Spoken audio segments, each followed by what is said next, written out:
ଆଜି କାହିଁକି ଆଙ୍କୁ ମତେ ଜବରଦସ୍ତି ଖୁଆଇବାକୁ ପଡିଲା। ଜୟ ଜଗନ୍ନାଥ ସାଙ୍ଗମାନେ, ଇଏ ବାହାରି ଯାଇଥିଲେ ଅଫିସ ଆଉ ଆଙ୍କୁ ଆଣି ଦେଇଥିଲି ଚୁଡା ସନ୍ତୁଳା। ତ ଇଏ ମତେ କହୁଛନ୍ତି କି ଚୁଡା ସନ୍ତୁଳା କିଏ ଡେଲି ଖାଇବ।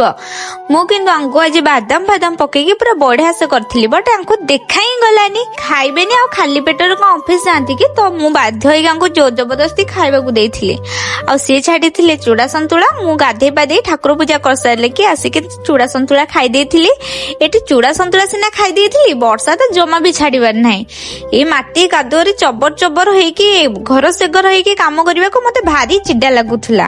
ଆମେ ଶାଶୁ ଘର ବୋହୁ ନା, ତ ଆମକୁ ବର୍ଷା ବାତ୍ୟା ଯାହା ବି ହଉନା କାହିଁକି ଆମକୁ କରିବାକୁ ପଡିବ। କାହିଁକି ନା ଆମର ଜମା ବି ଛୁଟି ନଥାଏ।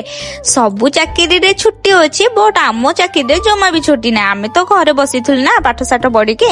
ତ ଆମ ହଜବେଣ୍ଡ ମାନେ ଆମକୁ ଏଇଟା ଗୋଟେ ଭଲ ଜବ୍ ଦେଇଛନ୍ତି, ତ ଯୋଉଥିରେ ଛୁଟି ନାହିଁ, ପେମେଣ୍ଟ ନାହିଁ କି କିଛି ନାହିଁ। ମୋର କୋଉ କୋଉ ଭଉଣୀ ମାନଙ୍କୁ ଏଇଭଳିଆ ଜବ୍ ମିଳିସାରିଛି ତ ମତେ କମେଣ୍ଟ ମାଧ୍ୟମରେ ନିଶ୍ଚୟ ଜଣେଇବେ। ରହିଲି, ଜୟ ଜଗନ୍ନାଥ।